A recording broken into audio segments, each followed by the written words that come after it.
नमस्कार. मी आशिष गोलतकर, तुमचं Exim news source आणि तुम्हा सर्वांचं स्वागत आहे आजच्या ग्लोबल भरारी एक्झिम न्यूज मध्ये. आज आहे 26 सप्टेंबर आणि आज आपण बघणार आहोत मुख्य एक्झिम अपडेट्स, झटपट आणि महत्वाच्या बातम्या, आजची एक्झिम टीप आणि एक खास एक्सपोर्ट ओरिएंटेड प्रोडक्ट आणि ते असणार आहे चहा. चला आजच्या मुख्य बातमीपासून सुरुवात करूया. भारताने अर्जेंटिनाकडून सोयाबीन ऑइलची मोठी खरेदी केली. भारताच्या खाद्यतेल पुरवठ्यासाठी अर्जेंटिनाकडून 3 लाख टन सोयाबीन ऑइलची खरेदी केली गेली आहे. यामुळे जगभरात तेल बाजारातील परिस्थिती बदलू शकते. ही खरेदी त्यावेळी झाली आहे जेव्हा अर्जेंटिनाने काही कृषी निर्यात करास लागू केलेली टॅक्स रद्द केली. इम्पोर्टर्सना सध्याच्या दरांमध्ये फायदा होऊ शकतो, परंतु यामुळे लोकल क्रूड ऑइल मॅन्युफॅक्चरर्सवर दबाव येऊ शकतो. एक्सपोर्टर्ससाठी हा संकेत आहे की तेल आधारित इम्पोर्टसाठी सोर्सिंग फ्लेक्सिबिलिटी आवश्यक आहे आणि यामुळे भारताचा एडिबल ऑइल ट्रेड बॅलन्स सुधारण्याची शक्यता आहे. भारताचा ई कॉमर्स एक्सपोर्टसाठी FDI नियम बदलण्याचा प्रस्ताव.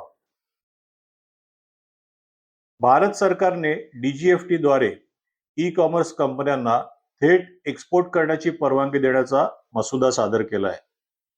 यामुळे अमेझॉन सारख्या प्लॅटफॉर्म्सना एक्सपोर्ट चेनमध्ये थेट भूमिका निभावता येणार आहे. या प्रस्तावानुसार विदेशी ई कॉमर्स कंपन्या भारतीय विक्रेत्यांकडून कच्चे उत्पादन खरेदी करून थेट निर्यात करू शकतील. हा बदल छोट्या व्यापाऱ्यांना जागतिक बाजारपेठेत प्रवेश देऊ शकतो. एक्सपोर्टर्सना कंप्लायन्स आणि एक्सपोर्ट डॉक्युमेंटेशन याची तयारी ठेवावी लागेल. ही एक मोठी पॉलिसी बदलाची दिशा आहे जी संपूर्ण एक्झिम इकोसिस्टीमला बदलू शकते.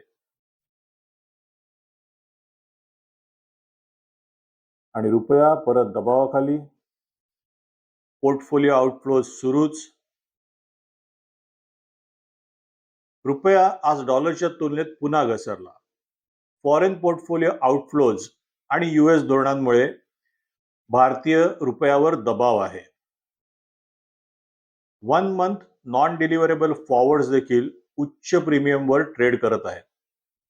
इम्पोर्टर्स आणि एक्सपोर्टर्स यांनी फोरेक्स हेजिंग अधिक काटेकोरपणे वापरायला हवं. इम्पोर्टर्ससाठी स्वस्त आयात योजनांचं पुनरावलोकन आवश्यक आहे. सरकार आणि RBIच्या पुढील हस्तक्षेपावर सगळ्यांचं लक्ष लागलं आहे.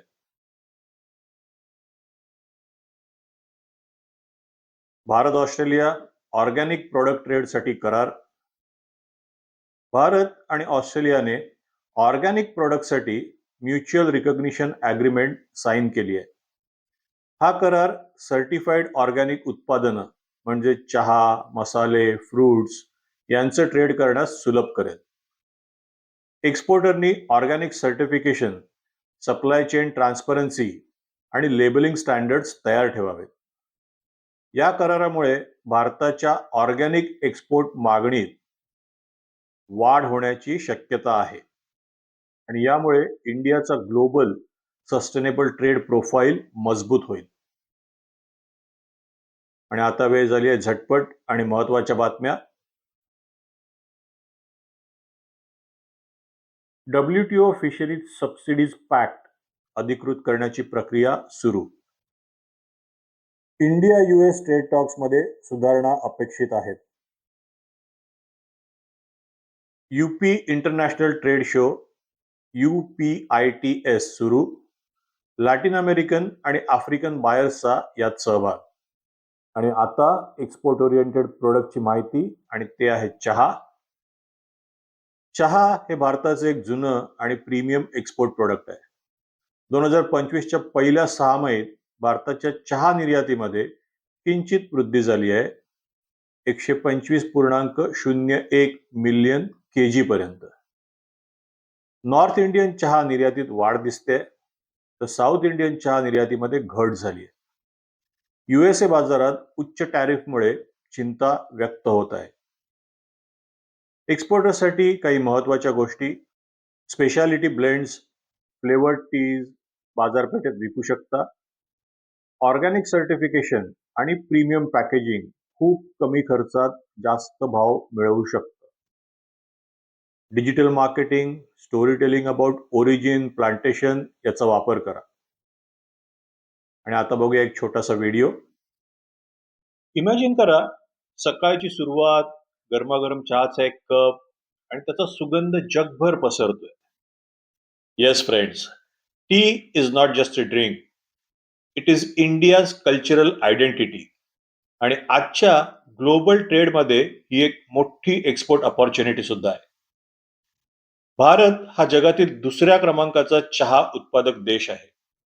आपल्या देशाची चहा परंपरा 1850 पासून सुरू झाली आणि आज आपण लाखो टनांमध्ये चहा पिकवतो. दार्जिलिंग, आसाम आणि निलगिरी या 3 व्हरायटीजला जागतिक स्तरावर प्रीमियम स्टेटस मिळालंय. दार्जिलिंग टीला तर शॅम्पेन ऑफ टीज असं म्हटलं जातं, तर आसाम टीला त्याच्या स्ट्रॉंग फ्लेवरमुळे ब्रिटिश टी कल्चर मध्ये खास स्थान आहे. ही फक्त प्रोडक्ट्स नाहीत, तर भारतीय शेतकऱ्यांची मेहनत आणि वारसा जगभर पोहोचवणारे हे दूत आहेत. 2024 मध्ये भारताचा टी एक्सपोर्ट 780 मिलियन USD इतका होता आणि या सेक्टरमध्ये अजूनही खूप पोटेन्शियल आहे. इंडियाचे प्रमुख टी बायर्स आहेत रशिया, इराण, UK आणि UAE. तुम्ही बघा, एका बाजूला मिडल ईस्ट तर दुसऱ्या बाजूला युरोप. इंडियन टीने सर्व बाजारपेठांमध्ये आपलं स्थान निर्माण केलंय. ग्लोबल कन्झ्युमर आता फक्त टेस्ट नाही, तर हेल्थ, प्युरिटी आणि ऑथेंटिसिटी शोधतोय. हाच आपल्यासाठी मोठा चान्स आहे. तर एक्सपोर्टरसाठी काही महत्वाच्या टिप्स. पहिली, ऑर्गॅनिक आणि स्पेशालिटी ब्लेंड्स तयार करा. आज herbal infusions, green tea, wellness blends यांना डिमांड आहे. जर तुम्ही या निशमध्ये प्रोडक्ट बनवलं तर तुम्हाला प्रीमियम बायर्स मिळतील. दुसरं म्हणजे ट्रेसेबिलिटी डॉक्युमेंटेशन ठेवा. बायरला माहीत असावं लागतं की चहा कुठल्या इस्टेटमधून आलाय, कसा प्रोसेस झालाय. प्रॉपर्टी ट्रेसेबिलिटीमुळे विश्वास वाढतो आणि तुमच्या ब्रँडला प्रीमियम पोझिशनिंग मिळते. आणि तिसरं म्हणजे ब्रँड स्टोरी तयार करा. ग्लोबल बायरला फक्त चहा नको असतो, त्याला एक कथा हवी असते. From Indian gardens to your cup, अशा स्टोरी टेलिंगने तुम्ही भारतात वेगळे उभे राहू शकता. तर मित्रांनो, चहा हा फक्त आपल्या सकाळचा रिफ्रेशमेंट नाही, तर तो भारताची ओळख, शेतकऱ्यांची मेहनत आणि एक गोल्डन एक्सपोर्ट अपॉर्च्युनिटी आहे. जर योग्य प्रोडक्ट मिक्स, डॉक्युमेंटेशन आणि ब्रँडिंग केलं तर टी एक्सपोर्ट तुमच्या व्यवसायाचं फ्युचर बदलू शकतो. So are you ready to brew not just tea but your own success story with Indian tea? आणि आता आजची EXIM tip. Export value addition वर लक्ष द्या. रॉ चहा पाठवण्यापेक्षा flavoured speciality tea, branded packaging पाठवल्यास मार्जिन जास्त मिळतं. आणि आता आढावा घेऊया थोडक्यात आजच्या बातम्यांचा. भारताने रेकॉर्ड सोयाबीन खरेदी केली. ई कॉमर्स एक्सपोर्ट नियम बदलण्याचा प्रस्ताव.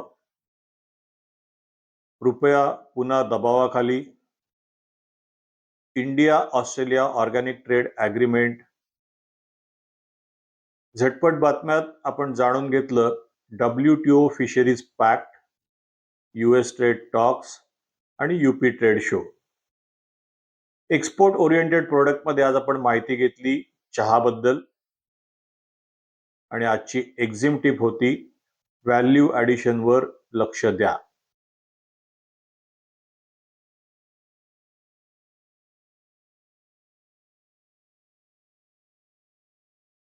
तर या होत्या आजच्या ग्लोबल भरारी एक्झिम अपडेट्स. तुम्हाला जर या उपयुक्त वाटत असतील तर या चॅनलला सबस्क्राईब करा, बेल आयकॉन प्रेस करा आणि उद्या संध्याकाळी 7:30 वाजता आपण पुन्हा भेटूया. मी आशिष गोलतकर आता तुमची रजा घेतो. नमस्कार, धन्यवाद.